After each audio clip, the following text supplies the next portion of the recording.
Selamat siang untuk semuanya. Perkenalkan, nama saya Ibu Angelina Kurnia Juita, SPD MPD. Saya salah satu dosen yang mengajar pada S1 Program Studi Pendidikan Guru Pendidikan Anak Usia Dini, Kampus STKIP Citra Bakti Ngada, Nusa Tenggara Timur. Saya bidang ilmunya pada pendidikan anak usia dini dan mengajar mata kuliah, salah satunya adalah pengembangan kreativitas anak usia dini. Mata kuliah ini terdiri dari 16 kali pertemuan dengan bobot SKS 3 SKS, dengan CPMK ada 14 CPMK dan sub CPMK ada 14 sub CPMK juga. Perkuliahan ini bertujuan untuk memfasilitasi mahasiswa untuk mampu mengembangkan kreativitas pada anak usia dini yang dilakukan melalui perkuliahan dengan metode online maupun metode offline atau tatap muka. Terkait perkuliahan offline atau tatap muka, saya biasanya mengajarkan terkait konsep-konsep pengembangan kreativitas anak usia dini dan bagaimana cara-cara mengembangkan kreativitas pada anak usia dini dengan kegiatan-kegiatan yang bisa dilakukan oleh mahasiswa. Terkait yang kegiatan pembelajaran secara online, biasanya saya mengirimkan tugas dan anak bisa mengirimkan tugasnya kembali pada Edlink ataupun pada WhatsApp. Yang berikutnya ada penilaian pada perkuliahan ini. Penilaian perkuliahan pada mata kuliah ini saya mengambil dari kehadiran. Yang berikutnya saya juga mengambil pada nilai tugas. Nilai tugas ini ada nilai tugas individu maupun tugas kelompok. Yang berikutnya penilaian UTS atau ujian tengah semester, kemudian penilaian UAS dan atau penilaian ujian akhir semester. Terkait pembelajaran atau mengajar saya pada mata kuliah pengembangan kreativitas ini, saya mengambil satu pertemuan, yaitu pada pertemuan kelima, yaitu terkait pengembangan kreativitas melalui kegiatan sains anak usia dini. Untuk video pembelajaran mengajarnya akan disajikan sebagai berikut. Selamat siang untuk semuanya. Selamat siang, Bu. Oke, hari ini kita ketemu lagi ya dengan materi yang baru pada mata kuliah pengembangan kreativitas pada anak usia dini. Kalau hari ini kita masuki materi yang baru, kira-kira di pertemuan sebelumnya kita membahas materi apa ya? Sebelum Ibu masuk pada materi yang baru, silakan. Materi tentang teori perkembangan kreativitas pada anak usia dini. Materi terkait apa? Teori perkembangan kreativitas pada anak usia dini. Teori-teori seperti apa yang kita sudah pelajari di minggu lalu? Sehingga kalau kita katakan bahwa ini adalah teori perkembangan kreativitas pada anak usia dini. Ya, silakan. Jadi baik Ibu, terima kasih atas kesempatan diberikan kepada saya. Di sini saya akan memberikan kembali mengenai dua teori yang telah dijelaskan pada minggu lalu, yaitu ada 4 teori. Teori yang pertama itu menurut Piaget, teori Vygotsky, teori Wallace, dan teori humanistik. Oke, jadi ada 3 teori yang memang sudah kita pelajari di minggu lalu terkait perkembangan kreativitas pada anak usia dini. Yang pertama ada teori yang dikemukakan oleh apa? Piaget. Yang kedua adalah teori yang dikemukakan oleh Vygotsky. Yang ketiga adalah teori yang dikemukakan oleh Wallace. Jadi ada 3 teori yang mengatakan terkait perkembangan kreativitas pada anak usia dini. Nah, apa sih itu kreativitas yang kalian ketahui? Ya, silakan. Baik Ibu, terima kasih atas waktu dan kesempatan yang diberikan kepada saya. Kalau menurut saya, kreativitas itu merupakan kemampuan yang dimiliki oleh anak untuk berpikir dengan cara yang unik sehingga dapat menghasilkan ide-ide yang baru. Ya, memang benar kreativitas itu dikatakan sebagai ide-ide yang baru, ide-ide yang menarik, ide-ide yang belum pernah ada. Nah, pikiran-pikiran kreatif. Nah, ide-ide yang muncul ini pada anak usia dini ini adalah salah satu pikiran-pikiran kreatif yang memang kita sebagai seorang guru perlu mengembangkan ide kreatif ini sehingga dia bisa apa? Memicu perkembangan kreativitas pada anak. Oke,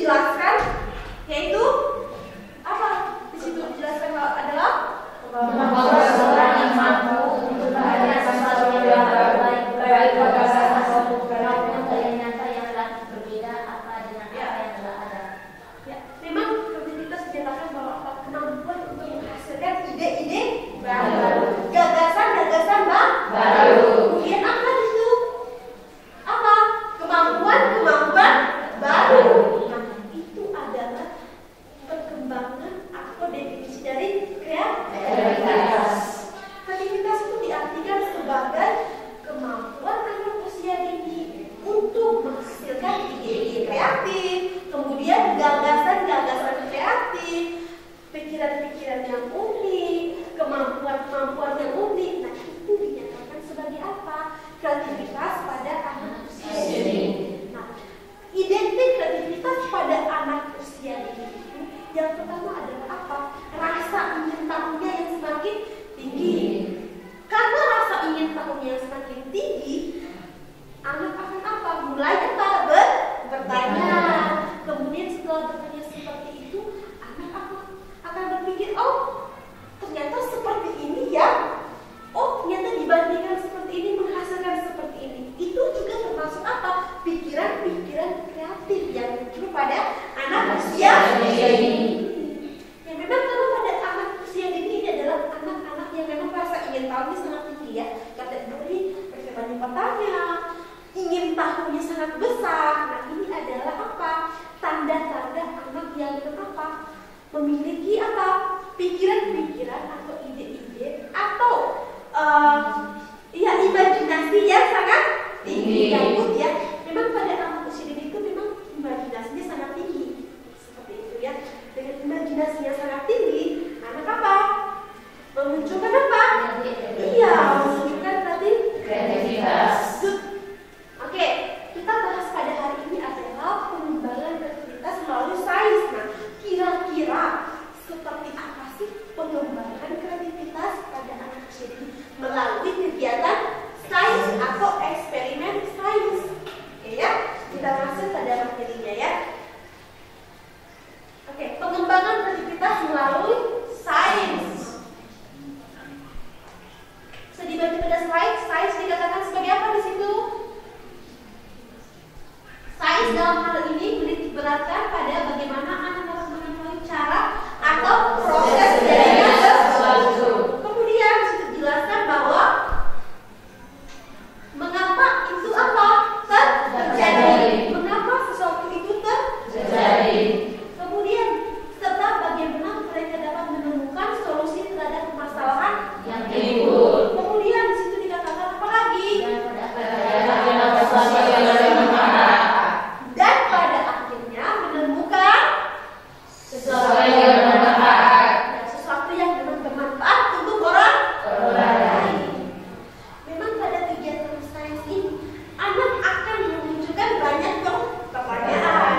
Mengapa ini bisa terjadi? Mengapa kegiatan ini bisa dilakukan? Kenapa ini bisa terjadi? Penyebabnya apa? Nah, ini adalah pikiran-pikiran yang memang rasa ingin tahunya tinggi pada anak usia dini. Ketika kita fasilitasi pikiran-pikiran atau ide-ide pikiran ini pada anak usia dini, nah ini akan apa? Membantu dia untuk menstimulasi apa? Pikiran-pikiran keingintahuannya, pikiran-pikiran apa? Kreativitas. Nah ini bisa kita fasilitasi, kita kembangkan dalam kegiatan sains. Nah, kira-kira kegiatan sains seperti apa sih yang bisa mengembangkan apa? Pikiran atau ide kreatif atau kemampuan kreativitas yang pada anak usia dini. Kita akan bahas secara bersama-sama ya.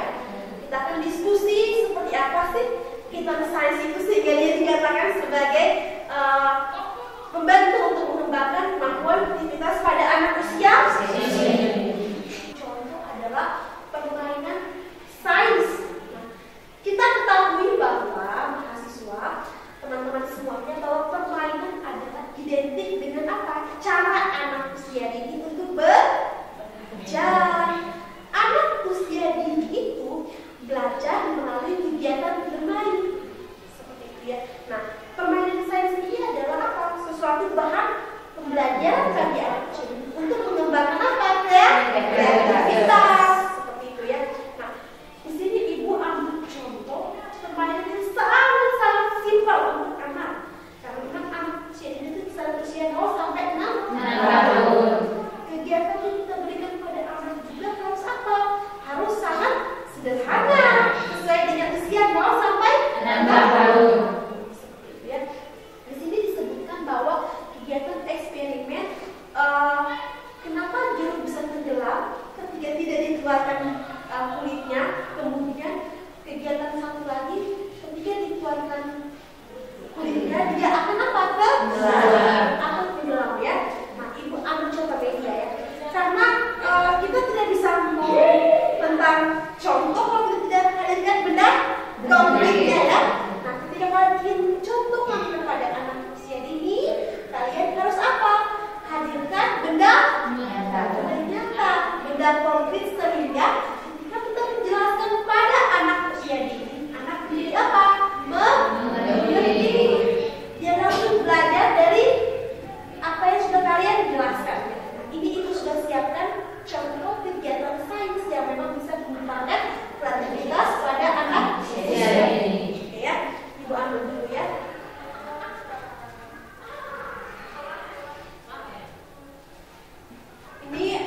wadah yang memang sudah disiapkan sebelum perkuliahan ini. Jadi ibu menyiapkan media ini. Ada jeruk di sini, bisa dilihat di sini semua ya. Oke. Ini buat jeruk ya. Nah ini kemudian ada air ya, bisa dilihat ya. Air ya, bisa dilihat di sini. Ini air. Oke. Sudah semuanya? Sudah. Ini air. Nah air ini dengan cara tidak terlalu full ya. Seperti itu. Nah ini ibu mengajarkan terkait konsep sains, yaitu jeruk ketika dimasukkan di dalam air, pertama adalah jeruknya tidak dikupas kulitnya ya. Apa yang akan terjadi ketika saya menyimpan jeruk ini di dalam air yang sudah terisi dalam wadah ini? Apakah jeruknya tenggelam atau tidak? Kira-kira tenggelam atau tidak? Tenggelam atau tidak? Tidak ya, kita buktikan secara bersama-sama ya. Oke. Ya benar memang jeruknya tidak tenggelam ya, seperti itu ya. Oke. Coba dilihat dulu, tenggelam atau tidak? Oke, tidak ya. Nah, kita buktikan eksperimen yang tahap 2. Kalau dikupas daunnya, kita kulitnya ini ya, kulit maksud ibu ya. Apakah dia tenggelam atau tidak? Lihat dulu jeruknya tenggelam atau tidak? Tenggelam ya. Tenggelam ya. Nah ini coba lihat jeruknya tenggelam. Oke, tenggelam. Nah ini kenapa dia bisa tenggelam dan kenapa dia tidak bisa tenggelam? Kira-kira seperti apa? Ya silakan. Oke, jadi baik ibu, di sini saya akan menjelaskan ketika jeruk disimpan di air dan sebelum mengupas kulitnya dia akan terapung, dan ketika mengupas kulit maka dia akan tenggelam. Itu karena dalam kulit jeruk itu mengandung kantong udara kecil seperti pelampung sehingga jeruk itu tidak akan tenggelam. Tapi ketika jeruk itu dikupaskan kulitnya maka akan tenggelam karena pori-pori udaranya sudah tidak ada lagi. Oke. Anda mengatakan bahwa ketika kita mengupas jeruk bahwa pori-porinya atau udaranya sudah tidak ada ya. Nah ketika dicelupkan ke dalam air itu masih ada pori-porinya sehingga itu menyebabkan dia terapung. Oke, ada yang lain coba. Kira-kira kenapa dia bisa tenggelam? Kenapa ketika dibukakan kulitnya dia tidak tenggelam? Ya. Silakan. Ya silakan. Ya. Baik ibu, kalau menurut saya jeruk yang sebelumnya belum dikupas kulitnya dan disimpan ke dalam air itu dia akan terapung, sedangkan jika kulitnya sudah dikupas dan disimpan ke dalam wadah yang berisi air dia akan tenggelam. Itu dikarenakan jeruk yang sebelumnya belum dikupas kulit ke dalam air sehingga dia terapung, karena massa jenis air itu lebih berat dari jeruk sehingga jeruknya terapung. Sedangkan jeruk yang sudah dikupas kulitnya dan disimpan ke dalam wadah dan dia tenggelam, itu dikarenakan massa jenis yang sudah dikupas kulitnya lebih berat daripada massa jenis air sehingga jeruk tersebut tenggelam. Oke, good ya. Karena memang kita berpikir terkait dengan jenis air ya. Kalau airnya semakin banyak, kemudian diberikan dengan tekanan kering, itu akan menyebabkan apa? Berdanya terapung. Kalau tidak, masih jenis air yang kurang, berarti apa? Ini adalah apa? Menjelaskan terkait konsep-konsep mengapa ini bisa terjadi, kenapa ini bisa terjadi, alasannya seperti apa. Nah, ini adalah pikiran-pikiran yang kritis, pikiran-pikiran yang logis. Nah, ini bisa diajarkan pada anak usia dini. Nah, ketika kita membiasakan anak melalui kegiatan sains, secara langsung kita melatih apa? Berpikir logis, berpikir sebab akibat, mengapa terjadi sesuatu, kemudian berpikir kenapa ini bisa terjadi. Kita bantu dia pikiran-pikiran yang kreatif dan bantu dia untuk menjadi orang yang kreatif. Terapung apa tidak? Terapung ya. Oke, lihat dulu terapung tidak? Terapung ya. Oke, konsep yang kedua adalah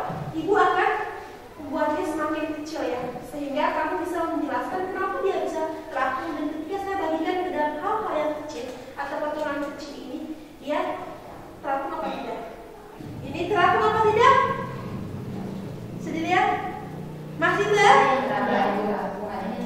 kenapa bisa ada yang terang, ada yang tenggelam? Kira-kira ini kenapa jadi terang? Karena bentukannya apa? Kecil. Sedangkan yang terang ini bentukannya apa? Besar. Ini kenapa bisa terjadi? Silakan, ada yang bisa komentar? Ya. Kalau menurut saya itu Ibu, kenapa tadi yang kulitnya masih utuh ketika disimpan di air dia tenggelam itu karena pori-pori udaranya itu masih utuh di dalamnya. Nah, tapi ketika Ibu mengupasnya menjadi kecil, dia tenggelam itu karena pori-pori udaranya hilang. Karena pori-pori udara itu terletak di bagian putih kulit jeruk. Oke, yang lain coba, silakan. Ya, silakan. Oke, memang karena pada dasarnya air yang ada di sini dan itu juga mempengaruhi apa?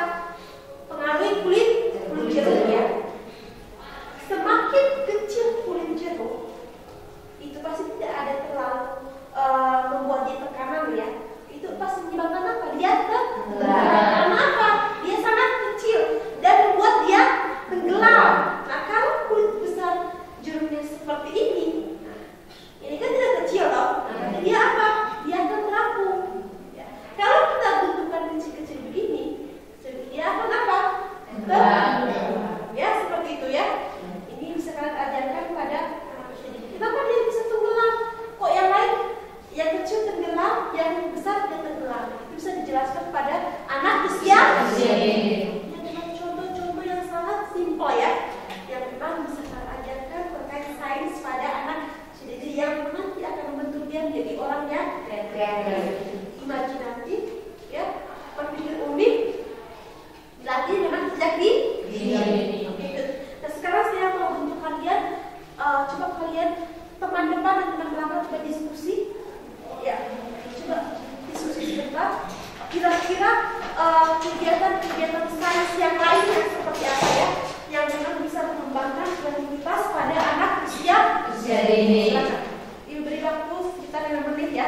Silakan. Menurut saya eksperimen sederhana yang dapat dilakukan untuk anak usia dini itu bisa melalui kertas.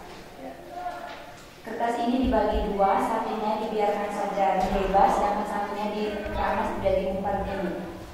Nah, di saat kertas ini kita jatuhkan, pastinya akan ada yang jatuh lebih dulu dan ada yang jatuh kemudian. Oke. Bisa dijelaskan kenapa seperti itu? Jadi dari hasil yang saya amati, kertas yang gumpal jatuh terlebih dahulu itu dikarenakan massa jenis kertas itu lebih besar daripada kertas yang lebar. Kertas yang lebar walaupun dia besar, tetapi jika dijatuhkan dia akan jatuhnya kemudian daripada kertas yang gumpal. Oke, good ya, bagus ya. Kenapa? Coba diambil dulu kasih ibu. Oke. Kita coba perhatikan di sini ya. Ini adalah contoh dari teman kalian ya.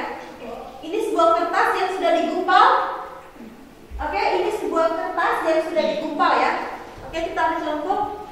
Ini adalah sains fisika ya, yang bisa kita berikan pada anak usia dini. Ini kertas yang sudah gumpal. Nah, ini yang belum. Kita jatuhkan ya sama-sama. Kira-kira mana kertas yang jatuh lebih dulu dan yang kemudian ya? Oke, 1, 2. Mana yang lebih dulu? Yang gumpal. Yang gumpal ya. Kenapa lebih dulu gumpal ini jatuh dan kenapa dia lebih kemudian ini? Karena jenis yang gumpal lebih berat daripada yang tidak gumpal. Oke.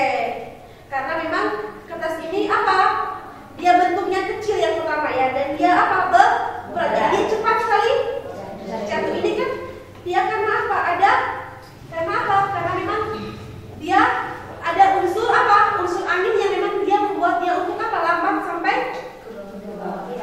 jatuh ya. Kalau ini kan tidak, ini tidak ada angin yang memang membuat dia lambat jatuh. Oke, paham ya? Coba yang lain lagi. Kalau menurut saya eksperimen yang paling sederhana itu adalah mencampurkan warna. Guru bisa menyuruh anak untuk mencampurkan warna merah dan biru sehingga warna itu akan menjadi ungu karena warna merah dan biru itu merupakan primer, sedangkan warna ungu itu merupakan warna sekunder karena sudah dicampurkan dari warna merah ke warna biru. Di situ nanti guru akan bertanya kepada anak, kenapa warna merah dan biru dicampurkan akan menjadi warna ungu. Nah, pasti di situ anak-anak akan berpikir bahwa oh pastinya ketika dicampurkan ke warna merah dan biru menjadi satu, itu mungkin warna merah terlalu banyak atau warna biru terlalu banyak. Tetapi ketika guru menjelaskan untuk memberi pemahaman yang lebih dalam kepada anak-anak agar dia lebih mengetahui bahwa yang sebenarnya terjadi ketika warna merah dan biru campur itu karena merah dan biru merupakan warna primer sehingga menghasilkan warna ungu yang itu sekunder. Ini adalah contoh yang berikutnya adalah terkait pencampuran warna, ya, warna primer kemudian dicampurkan dengan warna yang satu menghasilkan warna yang baru, ya. Warna barunya apa tadi? Warna ungu. Warna biru dicampurkan dengan warna merah. Atau dalam kegiatan bermain peran. Nah, anak berusaha menjadi seorang polisi, menjadi seorang dokter. Kira-kira saya sebagai seorang polisi, apa yang saya lakukan? Misalnya saya melakukan menertibkan lalu lintas. Anak sudah berpikir bagaimana cara saya sebagai seorang polisi. Kemudian anak sebagai apa? Seorang dokter. Bagaimana saya menyembuhkan apa? Pasien. Anak pasti akan berpikir bagaimana saya menjadi dokter yang bisa menyembuhkan pasien. Oh, saya harus memeriksa, saya harus memberikan obat, saya harus menyuruhnya untuk istirahat, melakukan ini, melakukan itu. Nah, itu adalah apa? Pikiran-pikiran yang kreatif pada anak usia dini sehingga pasiennya bisa sembuh. Nah, atau saya ingin menjadi seorang pilot. Kira-kira saya seorang pilot seperti apa? Pasti dia akan apa? Punya kendaraan dulu. Dia menjalankan pilotnya seperti apa? Itu adalah pikiran-pikiran yang memang memicu anak untuk apa? Menjiwai atau memiliki ide. Itu adalah pikiran-pikiran tersebut membentuk anak menjadi manusia kreatif dan pada usia dewasa. Nah, ini penting bagi guru untuk menstimulasi perkembangan pikiran-pikiran kreatif pada anak melalui kegiatan tadi bermain. Kemudian anak bisa diajarkan pada apa? Permainan proyek secara bersama-sama. Anak diberikan proyek, kemudian anak diminta untuk apa? Menyelesaikan proyek itu, mencapai masalah dalam proyek itu secara bersama. Adalah cara melatih anak untuk mandiri, menyelesaikan masalah. Nah, itu adalah kamu sebagai seorang guru untuk memfasilitasi anak untuk mengembangkan apa? Kemampuan ini tadi. Seperti itu, ya. Kira-kira seperti itu. Oke, pas ya. Oke, ada yang mau bertanya? Ada Ibu. Ya, silakan. Baik Ibu, terima kasih atas waktu dan kesempatan yang diberikan. Bunyi pertanyaannya, bagaimana peran keluarga dilibatkan secara aktif dalam proses pengembangan kreativitas anak tanpa terlalu menuntut atau mengarahkan secara berlebihan? Oke, bagaimana peran guru dalam mengembangkan perkembangan keluarga dalam mengembangkan kreativitas anak? Misalnya melibatkan anak dalam apa? Kegiatan pekerjaan rumah. Misalnya orang tua, ayah atau ibu minta anak atau mengajak anak untuk apa?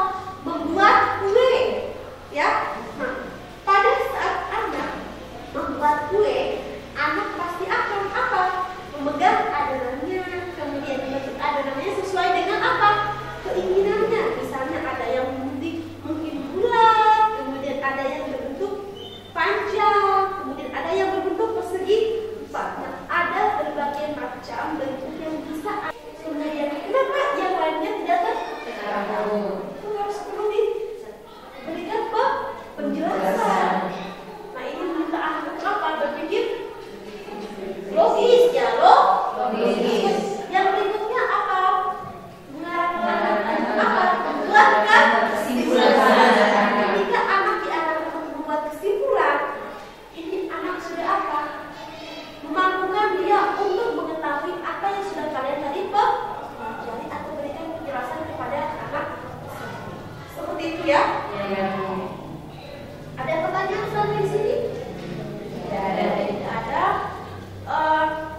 Jadi ketika kita semakin banyak melakukan eksperimen, itu dapat memberikan dampak yang sangat positif bagi anak usia dini, sehingga anak usia dini semakin paham tentang